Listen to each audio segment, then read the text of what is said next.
Hello students, myself SVS, welcome back to my channel. So let us continue the lesson, the third level by Jack Finney. Please take page number 4, paragraph 3rd. In the last class we have discussed that Charlie wanted to take two tickets to Galesburg, one for himself and one for his wife Louisa. So he wanted to go to the year 1894. Now let us continue the lesson. Have you ever been there? He is asking to the readers whether we had gone there or not. Have you ever been to that town? It's a wonderful town still with the big old frame houses, huge lawns and tremendous trees whose branches meet overhead and roof the streets. So Charlie says that it's a wonderful town. Galesburg, it's a very beautiful town with a very big wooden houses, large lawns and tremendous, very big trees whose branches, meet in the sky. So branches of this tree meet at a good height in the sky and also create a sort of roof over the streets. And by that, the cover of the branches provide shade to the people. So it's such a marvelous place.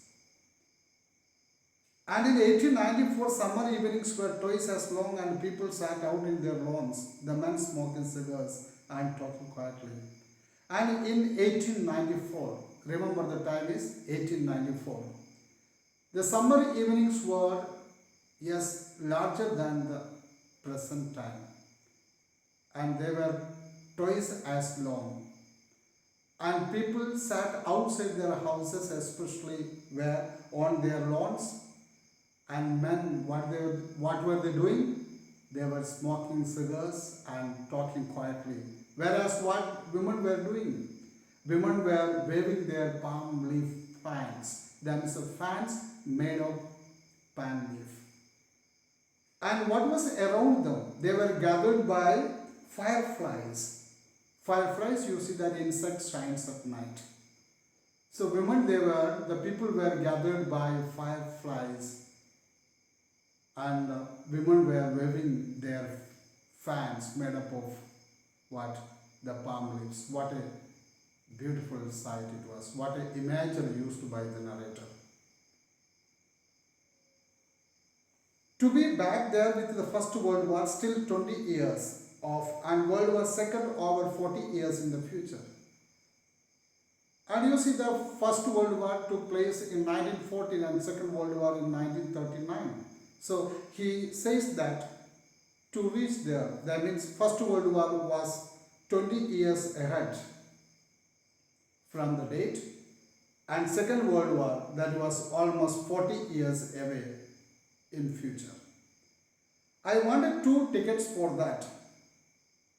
So Charlie asked for 2 tickets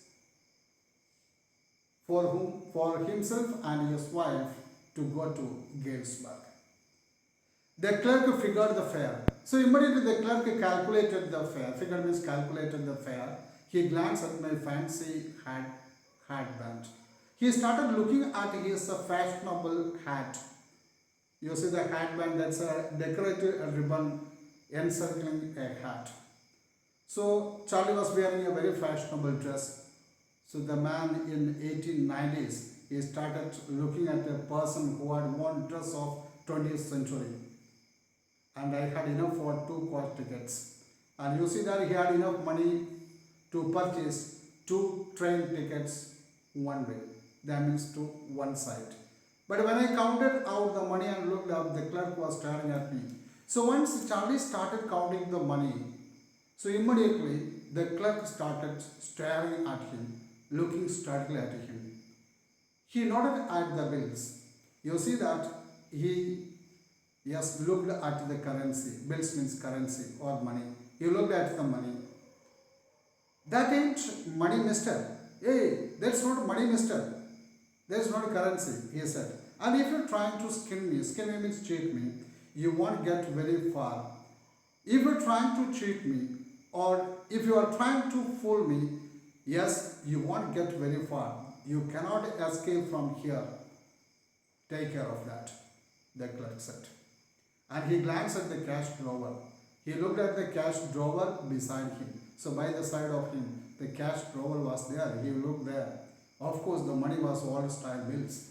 He found that the money there, yes, where in the at the cash drawer looked old fashioned, old style currencies. Half again as big as the money we use nowadays. It was 50% greater than the money that we use in the modern time, and different looking. It looked entirely different. I turned away and got out fast. Immediately Charlie turned away from there. He wanted to escape from the place because he was scared.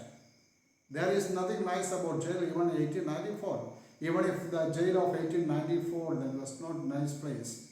That means the jail is jail, even if it is not modern era or yes, the past.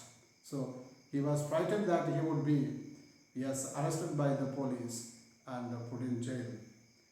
And that was that I left the same way I came, I suppose. So he imagined that he had gone back through the same way where he reached the third level. Next day during lunch hour, I drew $300 out of the bank, nearly all we had, and bought old style currency that really worried my psychiatrist friends. You see that next day lunch hour, he went to bank and he had released almost $300, not almost $300. He had withdrawn from the bank. That was the only saving he had in the bank. So he had withdrawn all the savings he had and he exchanged this money with the old currency. And by that he got $200. You see that his friend psychiatrist friend was not at all happy for that. You can buy old money at almost any coin dealers, but you have to pay a premium. So Charlie says that the old currency is available. You can purchase old currency, okay, because there were so many yes coin dealers. But the only thing was that you had to give some extra money for that. You had to pay premium. My $300 bought less than 200 in old style bills. You see that when he exchanged the present currency with the old one, he got only 200, less than 200 currency bills. But I didn't care. That means, but he was least bothered about that. X was 13 cents a dozen in 1894 because he was going to travel to 1894. In 1894, you see that one dozen X cost only 13 cents. But I have never again found the corridor that leads to the third level at Grand Central Station, although I have tried often enough. With the money he had, he tried to find out the corridor to the third level many times, but he could not find out the way or the corridor to reach at the third level. Louisa was pretty worried when I told her all this and didn't want me to look for the third level anymore, and after a while I stopped and went back to my stamps. And Louisa asked him to stop searching the third level. Okay, she was not happy with that. So she asked him to stop the business of searching third level at the Grand Central. And so for a while he stopped it. And also you see that now Charlie turned to his old hobby, that was the stamp collection. But now we were both looking every weekend because now we have proof that the third level is still there. But now you see that both of them, now Charlie is not alone. Charlie along with Louisa started looking for the third level. Why? Because they had a proof that third level really existed. And every weekend, both of them started going to Grand Central Station to search, yes, the third level. My friend Sam Weiner. So what led to this incident? Let us see. So his friend Sam Weiner disappeared. You see, one day his friend Sam Weiner disappeared. Where did he go? Nobody knew where. But I sort of suspected because Sam's a city boy and I used to tell him about Galesburg. I went to school there and he always said he liked the sound of the place. And you see that Sam Weiner is a city dweller. He was born and brought up in a city. And more often, Charlie said about Galesburg to him. And he said that he had his schooling in Galesburg. He said about this beautiful place. And Sam Weiner was very much interested to hear about all these things. So he doubted that Sam Weiner had gone to Galesburg. And that is where he is alright in 1894. So he was very much sure, or he doubted that he had gone to Galesburg in 1894. Because one night fussing with my stamp collection, fussing is searching or looking. So because one night Charlie was searching searching his stamps collections, I found. What did he find? Well, do you know what a first day cover is? Now he is asking to us, do you know what a first cover is? About first cover, it was mentioned in the earlier part of the story, and I told you we will discuss about in the end of the story. So first cover, let us find out what it is. When a new stamp is issued, by the government, so stamp collectors, what do?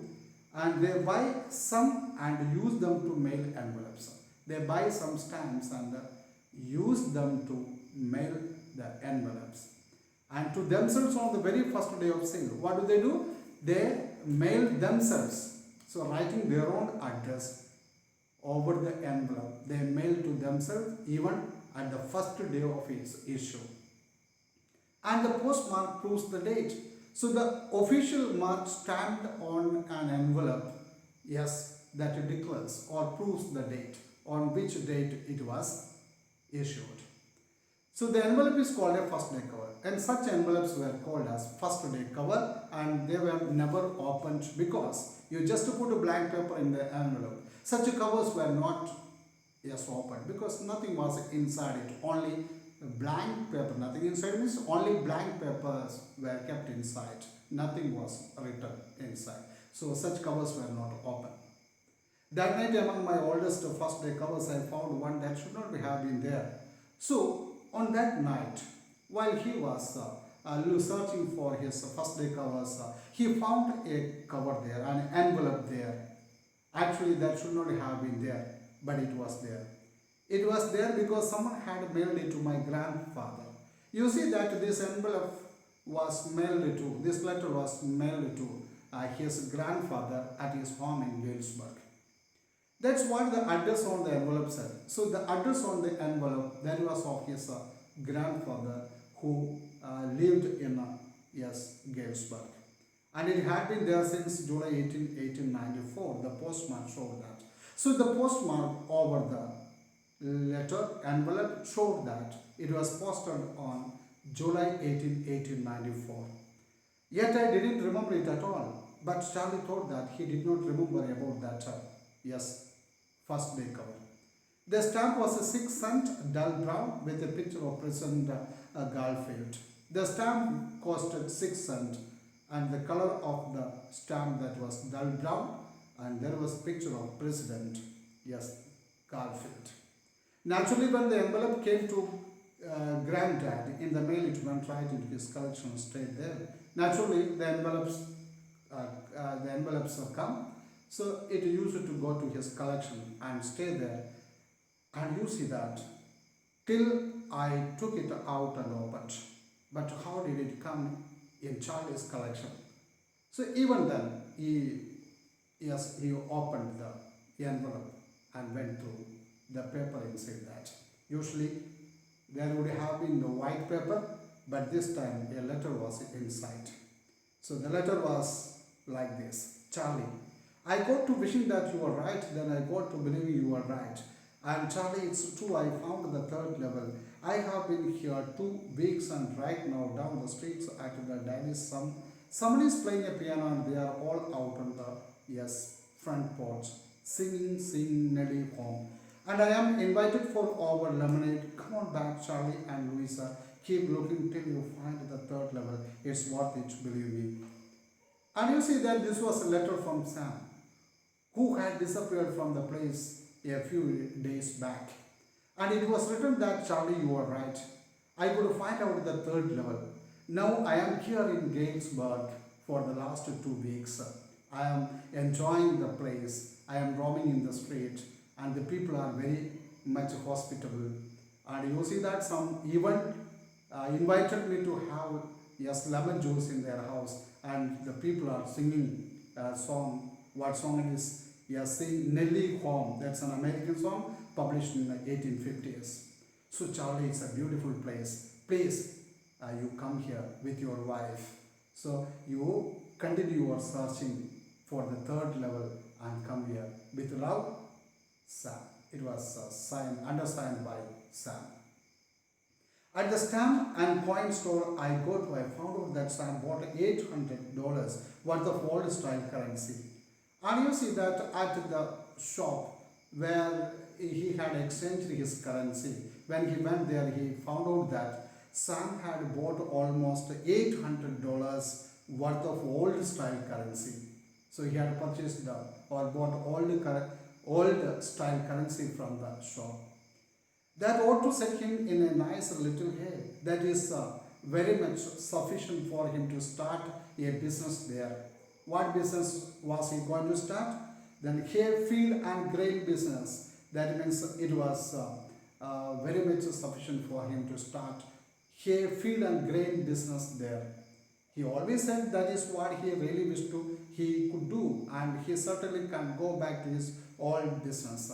So always he wanted to start that business. He used to tell that he wanted to start this hay, feed and grain business, and this amount was sufficient enough for him to start a business there in Galesburg. And now he could not do his old business. What was his old business? That is psychiatry. Why he can do this business there? Because the people of Galesburg, they are living a very peaceful life there. There is no worries, trouble, mental problem for the mental problems. So people are living a very peaceful life. So his business psychiatry that would not work there. So not in Galesburg, Illinois, in 1894 is old business. So he won't be able to do this business there in 1894. Why? Sam was my psychiatrist. You see that Sam, who was he? He was my psychiatrist friend. Dear students, so all these things are the hallucinations of Mr. Charlie. I hope you understood this lesson very well. So please like and subscribe my channel. Thank you. Thank you very much.